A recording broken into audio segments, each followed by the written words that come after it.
Hey guys, it's Stell from Hot and Moving. So Shannon Sharpe's fall from grace. I mean, no surprise that he's basically lost everything. Now I alluded to it in my last vid talking about it, just saying like, he didn't lose everything. It seemed like he kind of did in a way.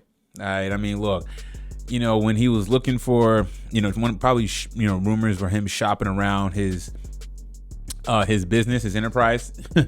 Okay, and then they're saying that Shannon Sharpe could be looking for $100 million deal once his contract ended with the volume or expired with volume. This drops, boom, right? Nobody really truly knows where that rumor came from, who dropped that news of Shannon Sharpe shopping a deal. Could have been his team, and then nonetheless, this lawsuit accusations come through. Okay, he has to disappear from ESPN. All right. Then he says like, "Oh, I'm gonna come back once I handle all this stuff." ESPN's not bringing him back. I'd be shocked if they bring him back. All right. Then you see that Boost Mobile starts, he's covering up the signs, Chad's covering up the signs on Boost Mobile, all that stuff. Okay. And then what else did he lose? DraftKings as well too, right? Okay, so then he doesn't have DraftKings anymore. That's it. That's a lot of money between ESPN, the contract of volume, Boost Mobile, DraftKings. Who's gonna want to touch Shannon Sharpe at this point, right? Was the cost of that tail, was the cost of that bunny worth it to you? A 19-year-old at the time, right? We know that Shannon Sharpe's a simpleton when it comes to women. I still think he'll continue to be a simpleton when it comes to women. You know what I'm saying? I mean, there's just so many people now just calling Shannon Sharpe out, how much of a hypocrite he has been. Okay, there's a lot of people saying that, I've been checking these YouTube streets. There's a lot of people saying that how Shannon Sharpe has talked on black men. Okay. Specifically when Deshaun Watson was in the situation and when he had his apology after he settled, and, Shannon Sharpe saying that, basically that's not enough. He should have apologized earlier. Shannon Sharpe it seemed like people call him Unc for a term of endearment, as if, he has been the pillar of the black community, especially in the media. Okay, with such an authoritative Southern voice and speaking on a lot of these issues. And look what he's going through right now, right?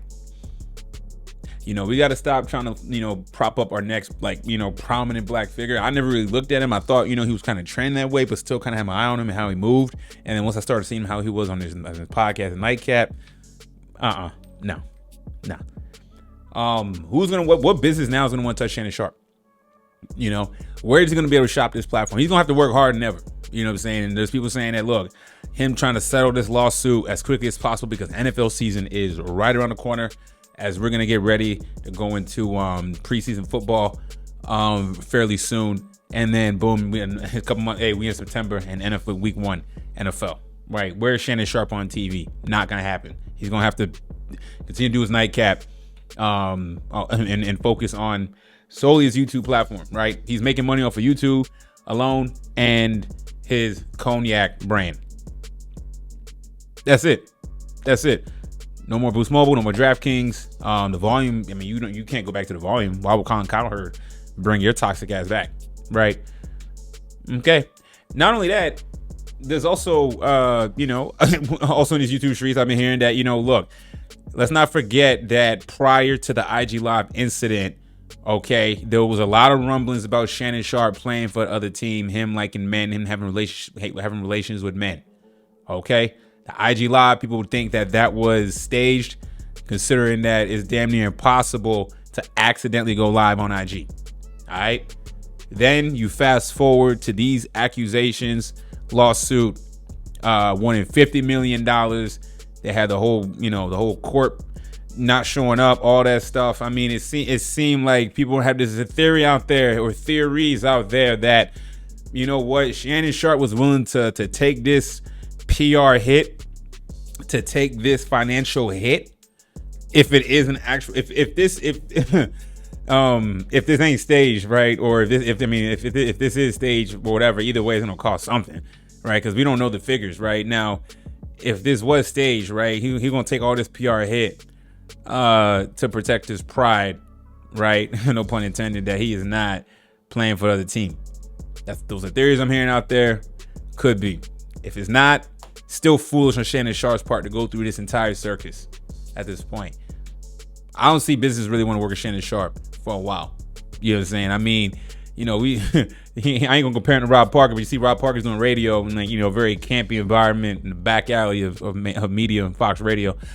Shannon Sharpe's bigger than Rob Parker, obviously. I'm not saying it can get to that level, but it probably can. You know, what other companies out there is gonna want Shannon Sharpe? Views ain't everything. It's not. I know money trump everything and all that stuff, but in this particular situation, I don't think so. You know, I mean, he cost himself a lot of money, losing brands, sponsorships, tarnished reputation. Okay, you can't shop that podcast around, not in this current state, not at all. You know, but you know, it's another lesson in general. You know what I'm saying? Having discipline and all that type of stuff. And what's more important? Is your bag more important, or is you tricking off more important? Especially tricking off with young girls, right? Absolutely crazy. But I'm not surprised. I mean, he's lost a lot in the calendar, within a little over a calendar year. You know, he was at his peak with the podcast, with the interview with Cat Williams, to now losing these sponsors and brands, name tarnished, and you are the laughing stock in black social media, in social media in general, of how much you've had to lose, and look where it's gotten you. You really gonna have to be pedaling the YouTube streets hard, making content left and right, and hopefully over time you can rebuild your image, if that's even possible at this point, to secure that potential $100 million media deal that you was looking for. Thanks for watching. Please like, subscribe. I'm out.